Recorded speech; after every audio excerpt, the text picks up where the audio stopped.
Hello! In this video, we are going to learn about how to use the dictionary while we read an academic text.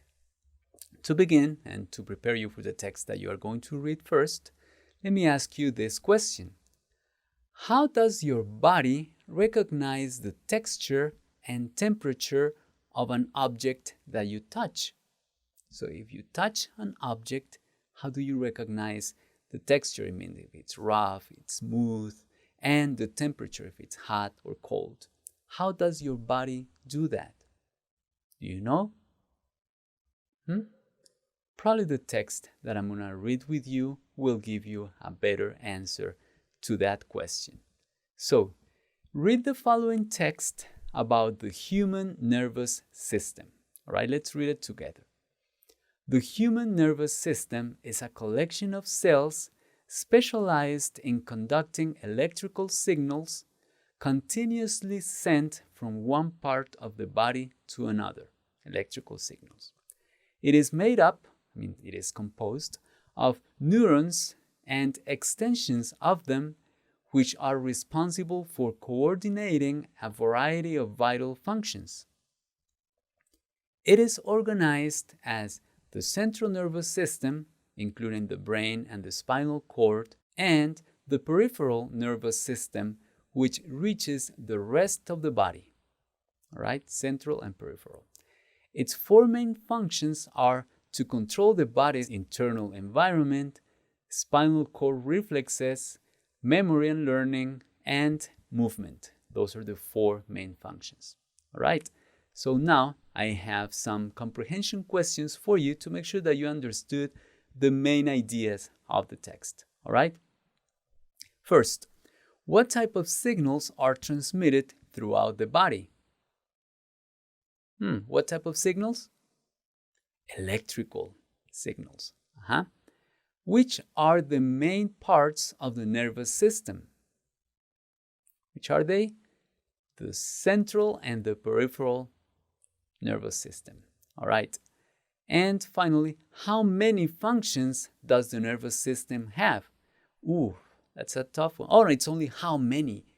I know it's four. I don't remember them all. Reflexes, memory and learning, movement, on the spinal. No, the body's internal environment. Yes. All right. So you're welcome to go back to the text and confirm the answers. All right, so but that gives us an idea about the text. We're going to use that text to talk about the dictionary. We're going to use the vocabulary that you have there to understand how we can take advantage of that instrument, which is the dictionary.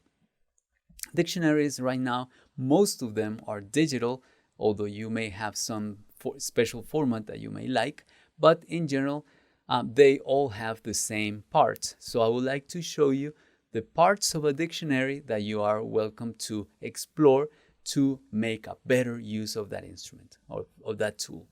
The first one is the introduction. So the dictionary will tell you what type of dictionary it is. If it's for students, for specialized vocabulary, you don't want to use a very technical dictionary if you want to find everyday terms. So the introduction is important to read.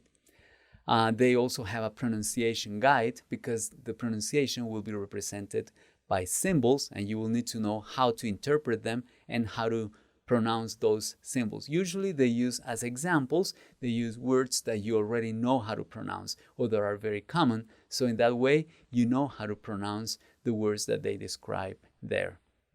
They also have an abbreviation lists so that all the words that they use repetitively, they will list there because they don't want to write the whole word like preposition. They will just shorten that word and they include those in an abbreviation list. On an abbreviation list. Then you have the body of the dictionary, which is basically the list of entries. Every word that is defined is called an entry. It's a word plus all the things that they may want to provide for you to understand how to use the word and what it means, etc.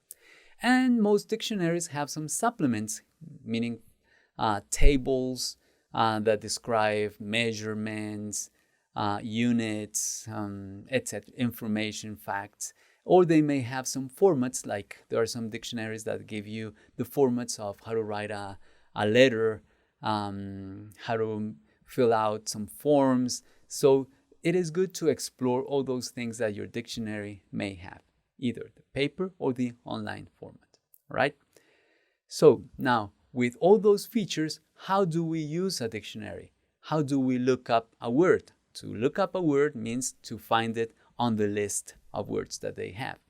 Remember, first of all, that all the words are listed alphabetically. It means they start with the letters that start with A, and they end with the letters that start with Z. And all the letters that start with A will use the second letter to alphabetize them. So it is important that you apply your knowledge of the order of the letters in the alphabet. Also, they use some guide words. So they give you some guide words that you can use. And so at the top of the page, they will have the word that is the first one that they defined on that page and the last one. So be careful not to look on a page that has some guide words between which the word that you're looking up is not there. All right, so those are guide words.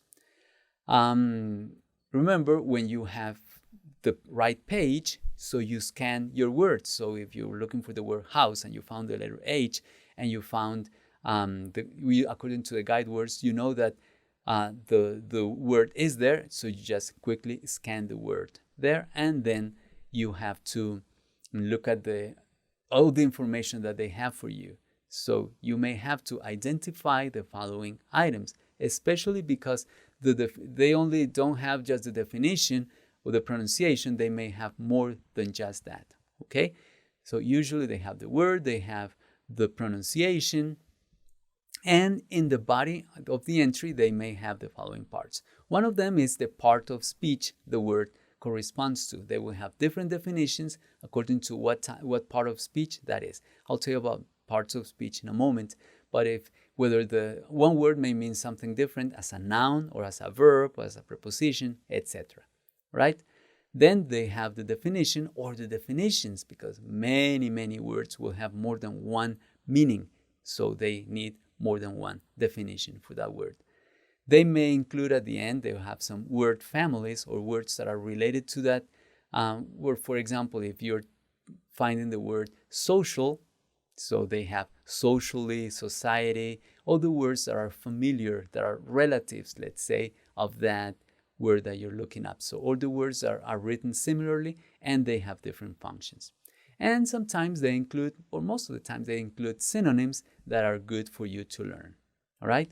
I told you that I was going to explain to you what the parts of speech are, and for that I have this example. Look at this. Wow, they look so happy with their new bikes and helmets. So bicycles and helmets. So as you can see here, we have different words, and each of them plays a different role in the sentence. The word wow that you have there is an interjection. So words like things that we use automatically without thinking, things that we scream when we hit ourselves, for example, or when we're surprised, like wow, that is just an interjection. They is a pronoun that replaces a noun. Look is a verb. So is an adverb. Why is an adverb? Because it is adding information about the next word, which is happy. Happy is an adjective, and adverbs add information about adjectives. With is a preposition, and they help us connect nouns with the rest of the sentence. There is it is a possessive adjective, but we call them also determiners, because they determine how we should understand the word. And in that case, the word that follows them. For example, we have there, so it what follows there belongs to they, so that's why there may be a determiner. New is an adjective, bikes is a noun and it's plural, and is a conjunction, and helmets it's another noun. All right? Those parts of speech may be abbreviate it so that you don't have to find the whole word all the time, because they will be very, very, very common in a definition in a dictionary. So these are the abbreviations: interjection, pronoun, verb, adverb, adjective, preposition, determiner, noun, conjunction. There may be some other abbreviations, but these are the abbreviations for the parts of speech. All right, let me give you an example. I looked up from the text that we just studied about the nervous system, I looked up the word signal, and it has two different meanings according to the part of speech it corresponds to. For example, as a noun, signal is anything that serves to indicate, warn, direct, command, or the like, as a light, a gesture, an act, etc. So anything that serves to indicate, that is a signal. And as a verb, signal means to make a signal to give an indication, that is to signal. All right? So if I give you this sentence, you may be able to identify some of the parts of speech. I'm going to give you just a few examples. The is an article, that is an determiner. Human is an adjective. Nervous is an adjective. System is a noun. Is a verb. Is an adjective. Is an article, that is a determiner. Collection is a noun. Of is a preposition. Cells is a noun. Specialized is actually an adjective. Some past participle forms are adjectives. In is a preposition, etc. All right. So you are welcome to explore the rest of the sentence.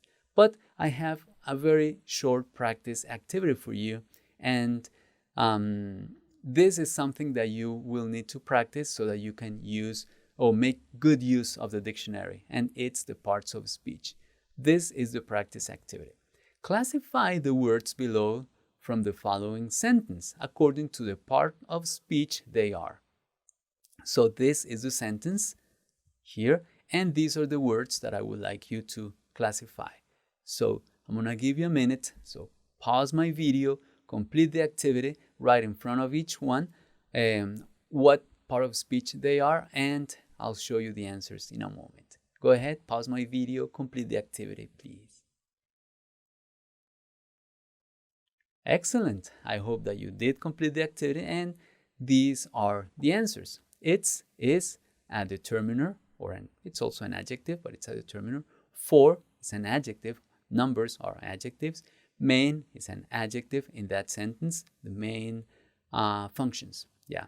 Functions is a noun. So for and main are adjectives that describe functions. Are is a verb.